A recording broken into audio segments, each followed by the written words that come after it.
But if you look at all the sides, even the top three... You look excited. So you've done a backflip with a triple pike and a pirouette. Hoops, I'm saying what I said last week. I think the top three sides are weaker than what they have been in recent years. But that doesn't preclude them from playing great football. That's what happens when you expand. But that doesn't make it in. Penrith have gone back to the field. The Roosters have injuries. And the side that snuck into the 8 last week in front of a sellout crowd's got Kalen Ponga, who won the Dalian medal, and his stats show that he's better than now. Well, are they a great side, Newcastle? I know. I tell you what, it's a great footy place, and they've got the best player in the game, and he got his side into the finals again. And I think they got enough talent to challenge. But just because some of the top teams aren't playing as they were doesn't make the final series weaker. It actually makes it more entertaining. It's tighter. Who do you support, Dog? Yeah. In all honesty, missed out? Are you a Tigers fan? As a kid, I was a mad Eastern Suburbs fan. Oh, I was a mad Rooster. Kevin Hastings, Royce Ayliffe, Crusher, Clear, they're all my heroes. What about right now? Right now, I don't really care. I just support the show. You're a Deborah. And the game. He's a supporter of the game. Pick yourself up. He loves the game. I support the former players like you and the job that you do. You're bringing us down. No, I'm not bringing you down at all. I'm looking forward. Look at the games there. Brilliant. Cannot wait. He's back, baby. Cannot wait. We got him. Before the Roosters hop on the bus to Penrith, they faced a few tough questions this morning.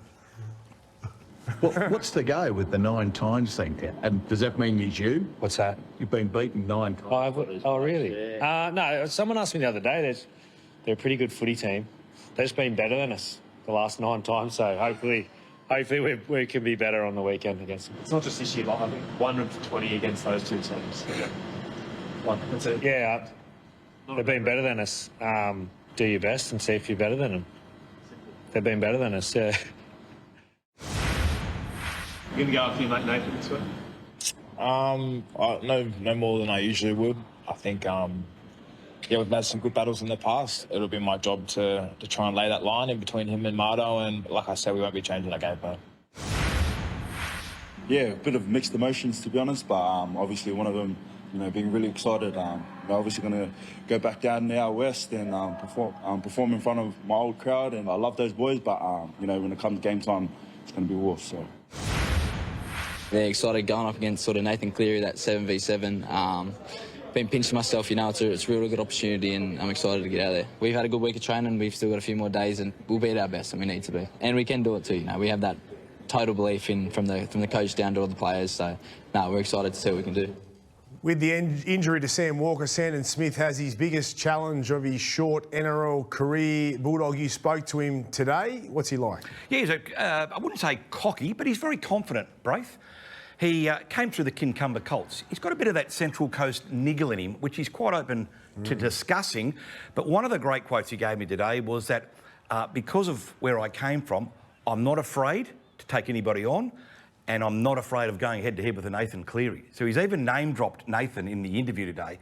And good on him. It's nice to see a confident kid coming out and saying, you know what, I'm ready for you, bring it on. Yeah, it's a tough competition up there on the Central Coast, but it's going to be a very different story. Penrith Park, this will be the Panthers' farewell game at that stadium where they've enjoyed so much success. The bloke who I'm excited about was in the interviews there as well, in Spencer Leniu. Spencer starting the game with no JWH up against his couple old teammates in James Fisher-Harris and Moses Leota-Gordy. That's going to be one hell of a Well, it's a great battle, and I think, when you talk, there he is, old Crazy Eyes. But like you see, we're talking about all the playmakers. You've got to lay the platform. I'm a massive believer that forwards win big games, but backs determined by how much you win them by, and it's going to be no different out here. So I know there's no JWH, but this guy, he's trained against them. Look, mate, what he said for the last 5 years, he said it's going to be a war. Well, he's got to win the battle. So what he is, triple MAD, Spencer. Yeah. I saw the eyes rolling in the back of We saw it in Vegas. We saw it in Origin.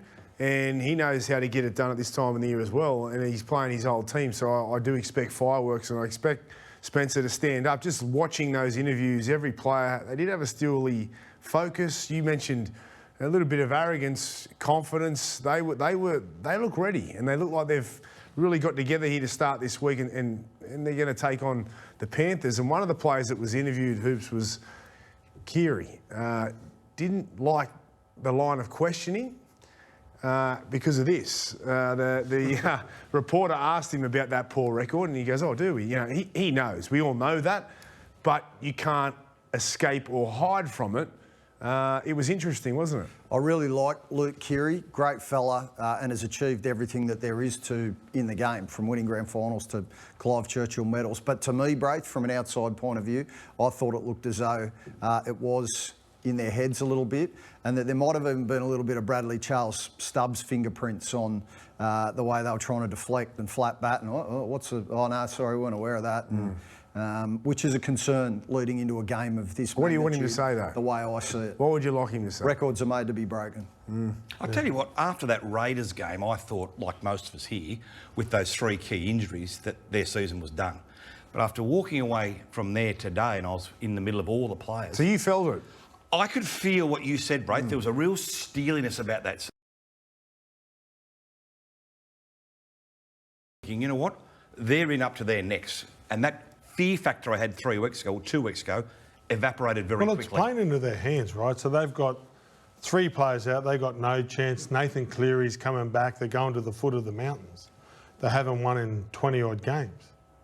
Paul Krall said it the other week. This is a great opportunity for Trent Robinson. He's been there and done it as a head coach, won 3 premierships. But to go to Penrith, beat the triple premiers on their home turf, down on troops through your biggest names and your most important players, in no Sam Walker, no JWH, no Victor, that would be an awesome coaching achievement. Then they get a week off, and all of a sudden that tips the final series absolutely on its head. I don't share your same confidence, Bulldog. I expect that it'll be a close game, but I think Penrith, with Nathan back into that side, all the hype about how Angus Crichton's going to try and take Nathan out of the equation, well, he's going to have to get through Liam Martin first. So that's going to be an awesome battle. Hoops. It is a great roster. It is a roster that you die for, albeit they're down on troops. All right, Panthers coach Ivan Cleary has no doubts about his son's fitness ahead of their 5th straight final series.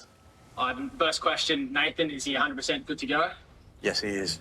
With him coming back in, I think being our chief playmaker, one of our captains, there's obviously leadership there. This is always the plan to play him this week. The stakes have moved up. We always want to pick our best team, and he's ready this week. Rehab's gone really well. He's feeling really confident. So, yeah, everything's gone to plan.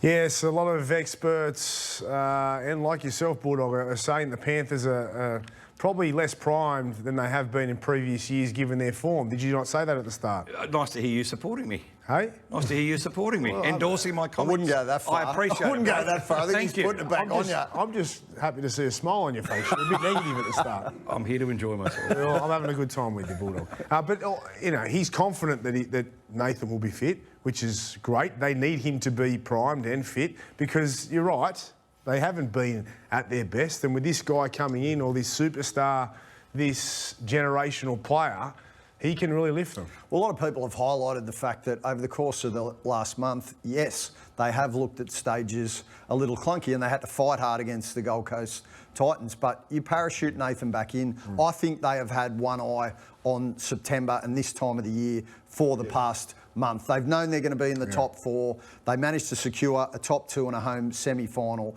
They're just steeling themselves for the occasion, and I think they've been tuned to the minute the last 4 final series, Braith. I think we see it again. No, I agree. And Nathan was injured during the year, came back and won, maybe won them a couple of games. I don't know if it was in back-to-back, but he single-handedly won them 2 games, which shows the significant impact he has on this team, Gordy. Yeah, I think it's just his game management. And then I know that, you know what, everybody thinks Nathan's got to be at his best, but I don't think he does. I think he's gone to the level now that when he's in the dressing room, pulls up his socks, they're all like, I think everybody gets more confidence. A bit like an Arthur Beats, a Mal Meninga, Wally Law style of player. So his kicking game, passing game, his running will still be a threat. The only question mark is defensively. And then, as you said, he's got Liam Martin standing right beside him. An 80% Cleary is better than nearly every other half in the game. Probably the only exception is Jerome Hughes. Yeah, but Jerome. But I just said nearly. But I would say but they're not playing the Storm. You know, the key question, I think, is Nathan's courage and I'm not doubting Nathan's courage, but will he have the courage to dig into the line with a bung shoulder? Yes. Will he show and go? Yes. Will he link with his edge forward? Yes. They'll be out to ragdoll. Do you doubt that? No, I'm not doubting it, Braith. I'm just saying, though, it's a key... You asking the question? I'm asking the question. I wouldn't even ask that question. I'm asking the question. It is a fair question, Bulldog. I think he's done it before. He's shown it previously. He played all of was it the 2022 final series where he was out up until the finals as well, and then he came back and just steered them. And so he's got those runs on the board when it comes to dancing in the Valley of Death. Well, I don't he think won't play in a dinner issue. suit, Hoops. It's not his style. There's only 2 games left potentially, or 3. But he won't play in a dinner suit. That's just not how Nathan Cleary plays. But they'll run a lot of numbers at him in defence. Do you know, he's in for a torrid night, Nathan. Do you know whether he's going to have surgery at the end of the year? I don't know. All I do know, though, is that they're claiming that he won't play with needles, and he's had contact up there for the past week. Beautiful. All right, Hoops, Dylan Edwards. Is he all good? I think he is, Braith, but just watching his games closely over the last couple of weeks, he's had one of his knees heavily strapped, and you can see there were a couple of moments in these contests where you don't see Dylan Edwards accelerate as quickly as what he normally would. So you can see he's got that right knee there heavily strapped against Souths. And normally he is just a million miles an hour and an effort player in every area of the game. But there's a moment here where you would normally see him pin the ears back and drop it into 6th gear. And I just felt like he's playing a little bit within himself. I'm not saying that doesn't mean he won't go out. That is a fantastic battle. Him up against James Tedesco. You just don't think he's near 100% either. Well, everyone at this stage of the year, if you get this far, you're guaranteed to be carrying some niggles, especially when you played as tough and as much as he has. He's been a bit down, I think, since State of Origin, Hoops. Since Origin finished, he just looks like he's a fraction off his game. It's still a high elite standard, but he just doesn't seem to have the freedom he had pre-Origin. I reckon it's because he has had the strapping. He's carrying a little bit of a niggle. You've been a bit down too tonight, but just cheer up, all right? Storm star Cameron Munster was sending all the praise Jerome Hughes' way ahead of their finals showdown with Cronulla. Well, how much drive is there to win a premiership with this spine? And, you know, you're the main man now. Jerome's the main man now. I'm just the old man getting through and through a wheelchair. But he's just probably a different developed half. You know, he's got a good kicking game. You don't see a whole heap of other halfbacks probably run the ball as much as Jerome does, and he's probably a strong ball runner as well. So yeah, I just know when he has a ball in his hand, I'm pushing down the middle for support. So I know something's going to happen. So haven't had the opportunity to score so many tries. They keep going the other way, but yeah, hopefully I can jag one on Saturday. I'm an old man getting through a wheelchair.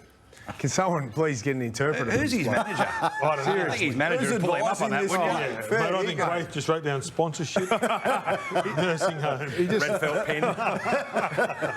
It's embarrassing. No, I love him. I love you, Cameron. But Jerome Hughes is the main man. Cameron has had to take a back step this year due to injury, but also because due to the form of Jerome. But I kind of feel like this sets up for a good final series for Cameron because he can sit back and inject himself whenever he wants. It's an unbelievable position to be in where Melbourne Papanas has been injured, Harry Grant's been injured around Origin, he had the sternum, Munster's been in and out, and it's been Hughes' team, and he has owned it. He's probably going to win the Dally M. He's been the master of the side, and now all those guys have just slotted back in, so it'll be his and they'll play their role, bro. Hoops, I'd imagine. Yeah, for sure. And I think they're dangerous because of that. Cameron he's been getting better every week, but if he finds his best and combines with Jerome, they're going to be lethal. Now, Jerome Hughes, his running game's been superb. The numbers don't lie up here, Hoops. Have a look at them. He's probably the best running half, definitely in the competition this year by far. Well, I was watching the Matty Johns podcast last night, Braith, and something that pricked my ears was Matty said he thinks Jerome Hughes might be the greatest running halfback possibly of all time. And he's sitting there with Cooper Cronk, and I thought, geez, that's a big statement. He referenced Alan Langer and said that he would also be in the conversation. Brandy. So I went and look. It's always Brandy's in there. Absolutely, Brandy's in there.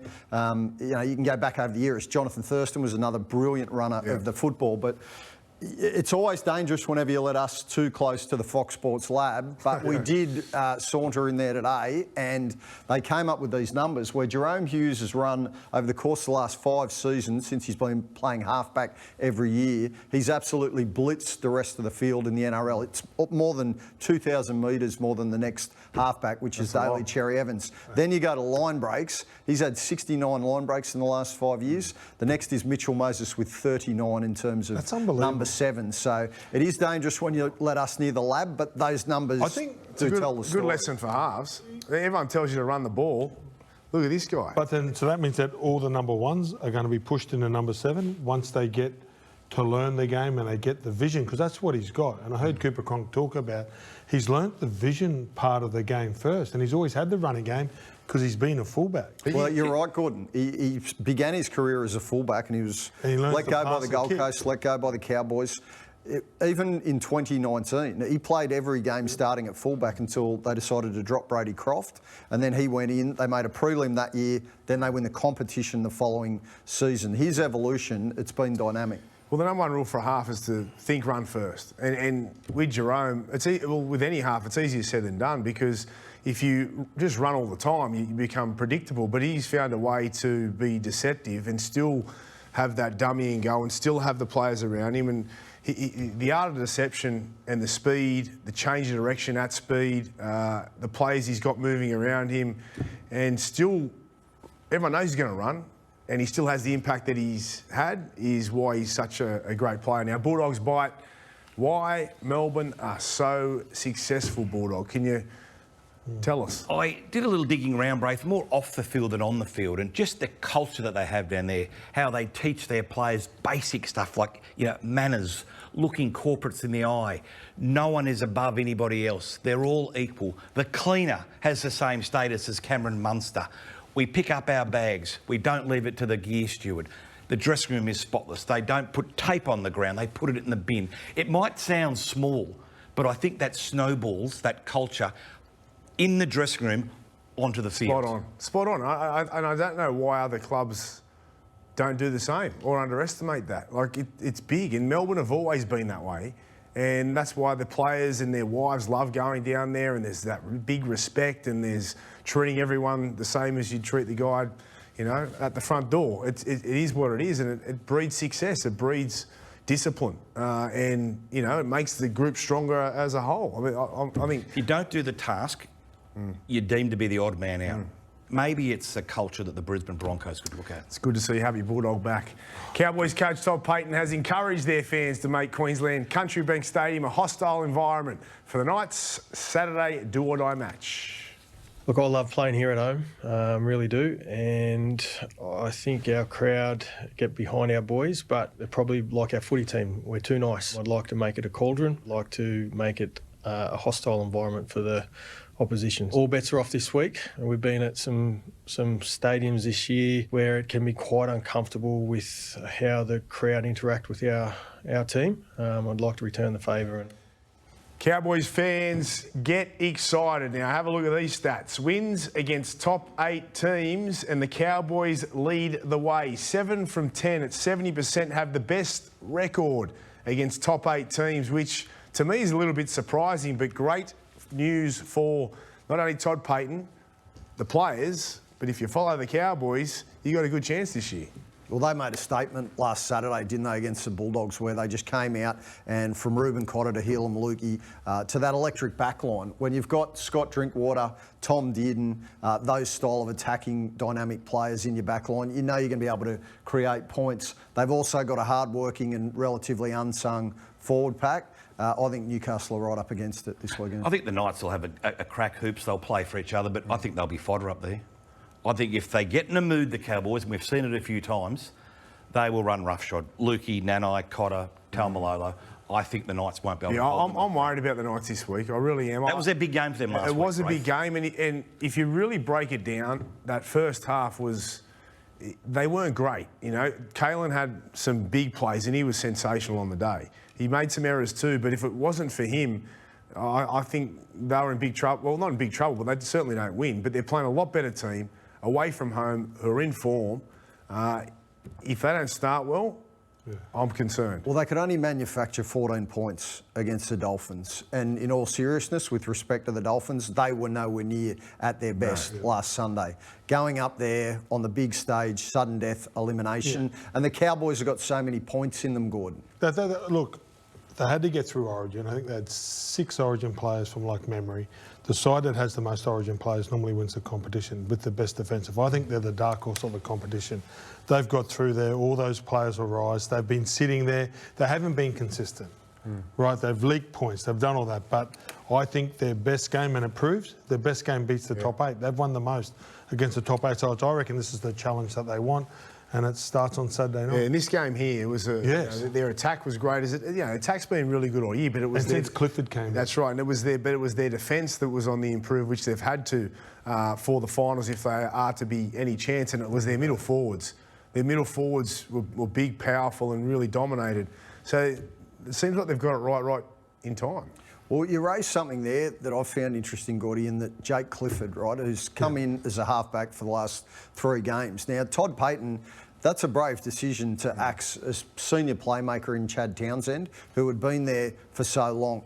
Jake Clifford went to Newcastle and had a couple of unhappy seasons there. Ultimately, it ended his NRL career for a couple of years, had to go over to Hull KR. Now he's back, and he has really found the keys to lighting up this side. So as much as all the hype's been about Ponga, going back up to Townsville to ruin, once upon a time, his club's finals aspirations, I think Clifford can have a big say. I do want to give Newcastle some hope, though, because they have been inconsistent this year, the Cowboys, and if they're off and Ponga's on, Newcastle, they definitely have a chance. Now, Hoops, you're looking forward to the ding-dong battle in the Dogs up against the Manly Sea Eagles. Who is that ding-dong battle? Well, they locked horns a couple of weeks ago. Hamoli Olakawado and Big Billy Kickout. They are 2 of the most destructive, hard-running and dangerous back rowers in the competition. Hamoli got the points a couple of weeks ago, so Big Billy, he'll be a little bit scarred. But, Gordy, I know you're a huge fan of Kickout, and especially at this time of the year, I feel like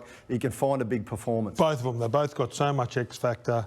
If I'm them, I'd put the Q on their rack with the workload, because I think that they can be explosive. I think they can break the game open. I think they go in there with the mindset to do what the team needs me to do, but they got to be there for the moment. And they are both so damaging. Oli Kawatu's so big on an edge, and you watch him. I think they use him a little bit too much. And Kickout, well, he's got everything. He's a brute, Molly. He is. He is a weapon. Well, they're both he destroyed unbelievable. Canterbury 2 weeks ago. He can be one of the best forwards in the game, Oli Kawatu. He was great against the Dogs. He carries 3. He does. That's what I mean. The potential he's got, and when he's at his best, which was the Bulldogs game, he was phenomenal. He wasn't so good last Not often a halfback wipes all the dirt off your face. That's how much he liked him in that moment. And Kickout went to you, Gordy. No one, they left it on. I think it's still there, dog, like yours. I've got to ask you another question that you're worried. You're worried again about something. No, bring it on. I'll pre-warn you before I ask you. Now, the fans are coming. Manly fans are coming, so you're pumped about that? I'm pumped. But you're worried about them, eh, or not? No, I'm not worried about it. Okay. I'm just concerned. Hang on. Let me rephrase it. Start again. It's a dual response. I'm not worried about Manly in terms of how many fans will show up. Yes. They say it's about 30% of all members' tickets have gone to Manly fans.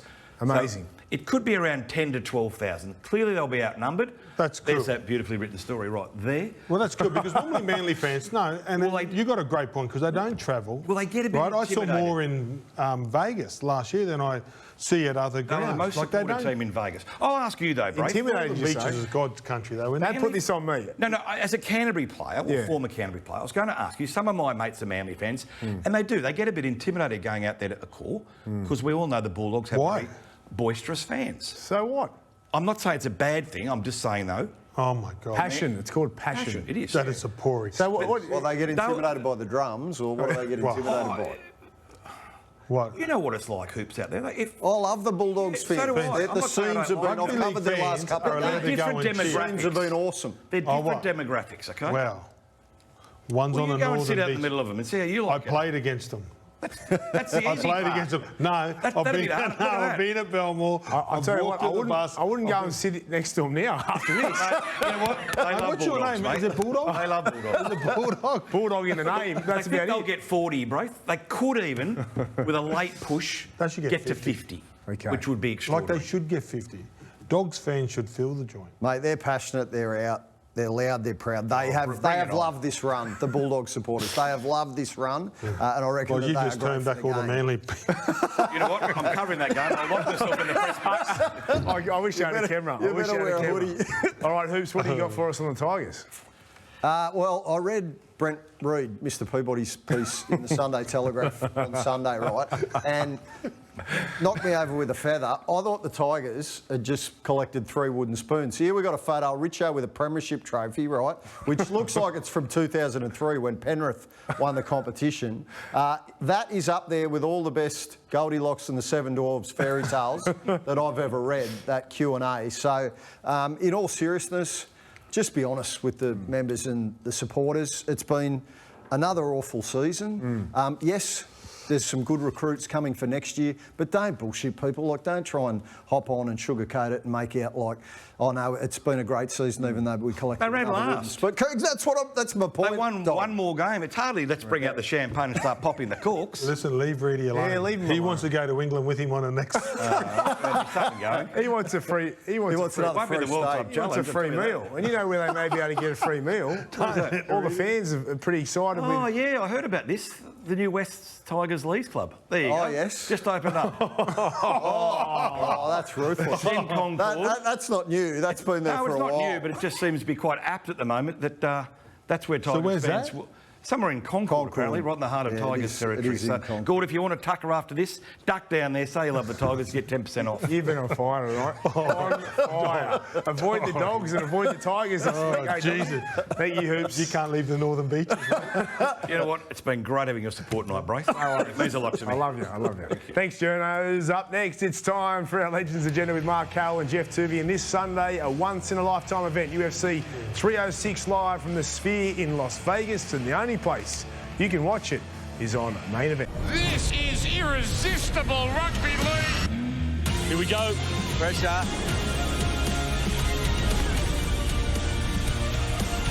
Get ready for this. Incredible. Woo!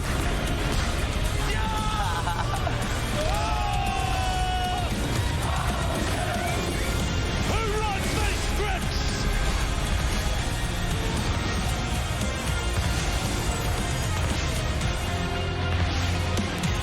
Welcome back. Now it's time for Legends Agenda with Mark Carroll and Jeff Tuvey. Hello, Legends. Hey, boys. We kick off the final series with the Panthers taking on the Roosters. Rumour has it that Angus Crichton's going to go straight at Cleary.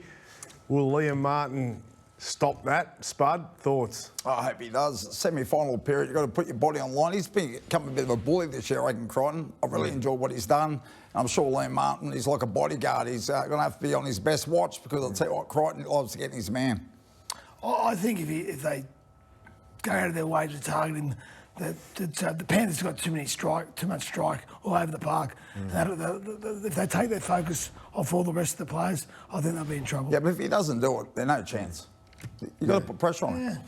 Yep, I agree. Now, Panthers have been a little bit flat the last month. Is it fair to say that they're not travelling quite as well as they were this time last year? Well, you say that, but I mean, look, 3 in a row isn't a fluke, is it? So look, I'm not going to discount 4 in a row, but it's going to be a hell of a clash on this week because the Roosters are going well. I think they're hitting form right at the right time, and the individual pairings in the game, Edwards versus Tedesco.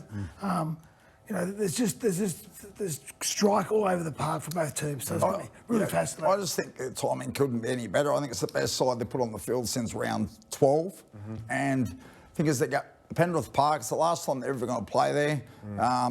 Massive crowd. ACDC walking out Hell's Bells. Mate, bring it on. Who's, mate, your old side's taken on the Bulldogs. They beat them a couple of weeks ago. Do you reckon they're getting their timing right, Manly? I think Manly are going well at the moment. They've been under the radar a bit, which their old coach used to like, Des Hasler. But I think they're quietly, reaching their goals along the way and through the year. So I think they're a real big chance. The Bulldogs have been very, very erratic recently. But do you read into last Sunday for like you guys? Do you read too much into that? I don't think so with the Sharks. Look, again, it's going to be a real tough battle. Sharks were in pretty good form recently, so I'm not discounting the score last week, and they'll be hurting a bit from it, even though it didn't change the position too much. I just think that they will bounce back from this. They're too good a team. They've got too much strike power out wide, particularly the Manly team. It's going to be a great final. Yeah, I think last week was about attitude. Their attitude was wrong. We know about the fence, Gordon. The thing is, I know Coach Seabolds went down there with a size 10 and put him right at the gluteus maximus, gave him the biggest kick of all time because they went in there. I thought it was a bit of complacent. I think, oh, we've beaten these guys. We beat the Bulldogs, big man versus little man. Mate, you've got to aim up each week. That was an opportunity of a lifetime. A home semi, given up. So you think it was a good thing for them to lose last week? Well, it wasn't good for the down anybody who play a home game. So you think, obviously they're just relying on Tommy. He didn't play last week, so you think it's down to their forward spot. They beat the Dogs up a couple of weeks ago. They bashed them through the middle, mate. They absolutely bashed them. Do you reckon they can do it again? They've got to do it again. Not if they can, they've got to do it again. If they can lay a platform, which they can do, they've got really good halves. And as you said, Tom Trbojevic back. I mean, he's the player that they're missing, Tom, at the back, I think. That strike there.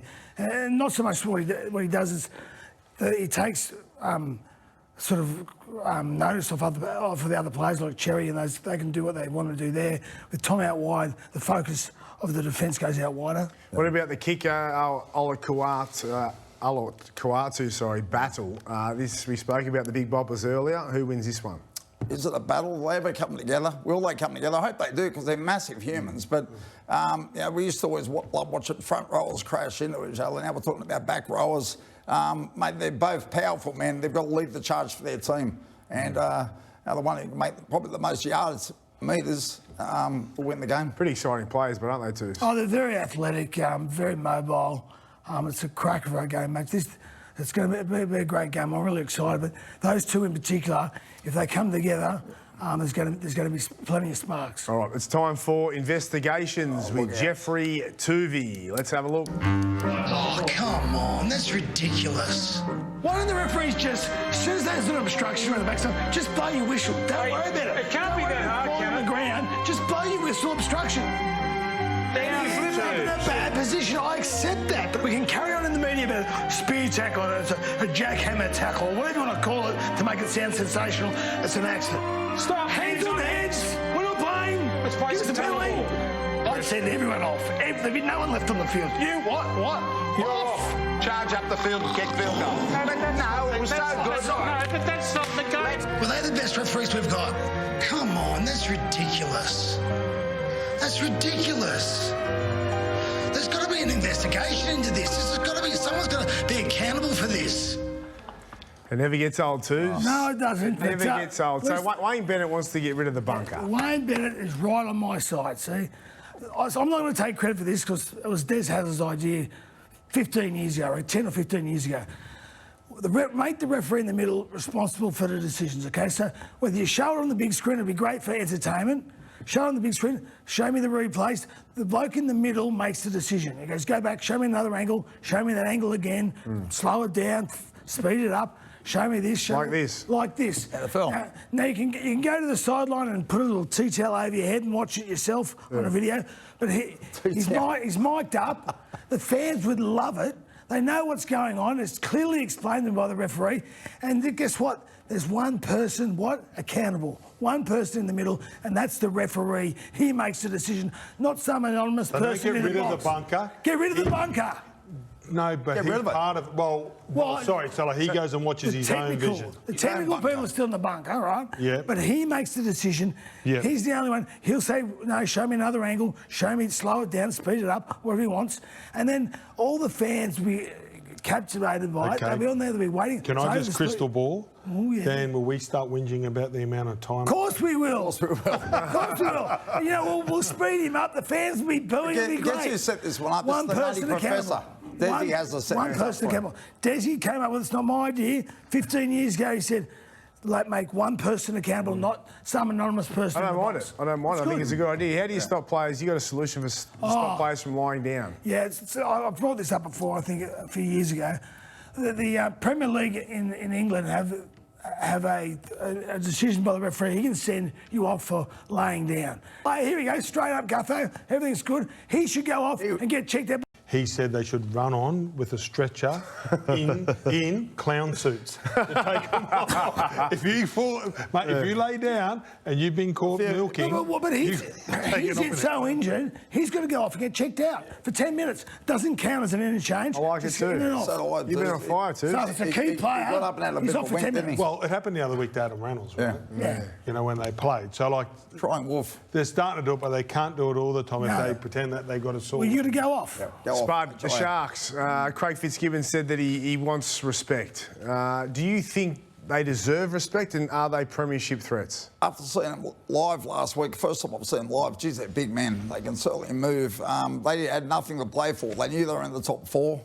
They went there, they pulled the pants down the Manly. They made the massive crowd very quiet, very quickly. And see, they've got some strike. They've got no fear. So they can go down south to Melbourne and do the same thing. Do you reckon they can beat the heavyweights? Do you reckon they can beat the Roosters, the Panthers and the Storm? Mate, they've got a good game, mate. They're just through the middle. They've just got so much outside wingers. Katoa, Manny, what about his tiptoeing down the tulips? Put the ball down. He can Put it mate. down. Standing You back. just see the coach just banging on the glass. No, that was you. So what about the Cowboys? We showed earlier, they got the best record against the top 8 teams this year. Can they be the smoky outside the 4 that can win it? I think they can. They've got a lot of class players in their side. A lot of players that can attack from all over the park. They've got a good forward pack. But they've got a good mixture because they've got those attacking players. But they've got some hard-working grafters as well. I think you need that mixture, and that they have got a genuine team that I think can graft their way to a good win. Yeah, but I reckon the biggest thing that Coach Payton did was get rid of Chad Townsend. Their game's changed. Dearden stood up. Good move. Aside from Gluteus Maximus, it's time now for What Are You Loving? Thanks to Macca's Monopoly Boys. What are you loving, Spud? I'm loving Macca's all the time, but I just think the addition of Tom Trbojevic back for the last 2 weeks, he's been in the hangar a couple of times. Agrees an oil change. He's had the turbine rewired for semi-final footy, and Manly need him at his best. So Turbo. Yeah, well, mine's the first game, the Panthers, the Roosters. I looked at the matchups: Tedesco versus Edwards. Toa versus Young, Tago versus Suoli'i, Leota versus Lenu. It's just matchups all over the park. It's awesome. It's going to be a great game. It's going to be a cracker. I agree and can't wait. Stick around, you two. $10 is donated to Beyond Blue from every pair of Steel Blue boots sold to help support Australians affected by anxiety, depression and suicide prevention. Visit steelblue.com to show your support and find a store near you. Up next, it's time for Ain't As Good As I Once Was.